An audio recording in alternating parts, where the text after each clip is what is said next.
أصبحنا على فطرة الإسلام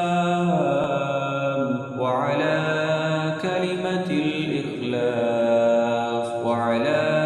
دين نبينا محمد صلى الله عليه وسلم وعلى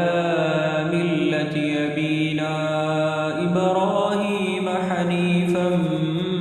مسلما وما كان من المشركين. أصبحنا على فطرة الإسلام وعلى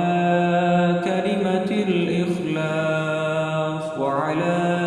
دين نبينا محمد صلى الله عليه وسلم وعلى ملة أبينا إبراهيم حنيفا مسلما وما كان من